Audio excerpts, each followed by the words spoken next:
le problème n'est pas entre le Mali et la Côte d'Ivoire en tant que peuple. Le problème, c'est qu'il y a à la tête de la Côte d'Ivoire quelqu'un qui veut gouverner le Mali, Alassane Ouattara. Alassane Ouattara a dit un jour devant une journaliste, « I think I would have been an emperor ». Pour Alassane Ouattara, et vous comprenez le lapsus de tout à l'heure, il faut que le Mali se soumette à lui, le Burkina se soumette à lui, le Niger il se prend pour le super président d'Afrique de l'Ouest. D'accord? Et donc, il a récupéré des opposants maliens pour déstabiliser le Mali. Alors, maintenant, revenons au fond de votre question. Oui. Les 49, sont-ils des mercenaires, oui ou non? Pour cela, cher monsieur, on devrait avoir la définition de ce que c'est qu'un mercenaire. Oui.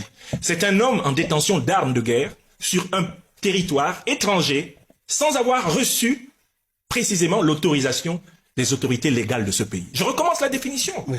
Un mercenaire, c'est tout homme trouvé en possession d'armes de guerre sur un territoire étranger dans lequel il n'a pas été dûment invité par les autorités.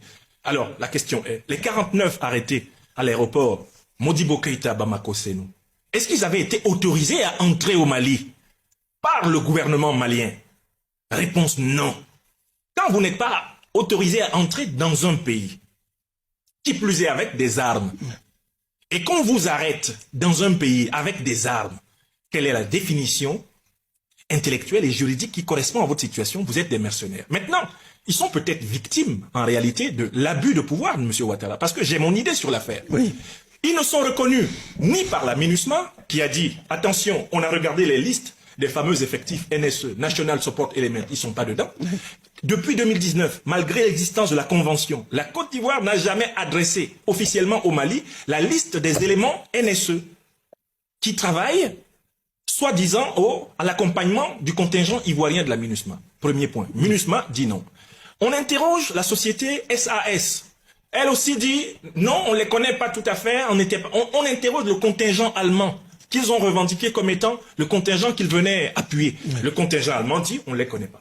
Qu'est-ce qui se passe? C'est que M. Ouattara prend des contingents de l'armée ivoirienne et les utilise pour faire de l'argent privé, comme étant société de gardiennage et de sécurité d'une entreprise privée, et donc d'intérêt privé. C'est un acte grave.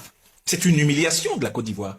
Donc je peux vous le dire, de manière scientifique et irréfragable, ce sont des mercenaires. Sauf que le gouvernement malien leur prête des intentions funestes tendant à déstabiliser le processus de refondation. Si vous détenez des armes et vous avez organisé cette relève de soldats armés dans un pays étranger sans l'autorisation régulière, parce c'est un poteau rose en fait. Là, c'était, en fait, l'arbre qui cachait la forêt. C'était la 7e relève. C'était la 7e fois que M. Ouattara introduisait des hommes et des armes au Mali sans l'autorisation ni des autorités maliennes, ni la participation active du contrôle de la MINUSMA, ni de quelque contingent que ce soit.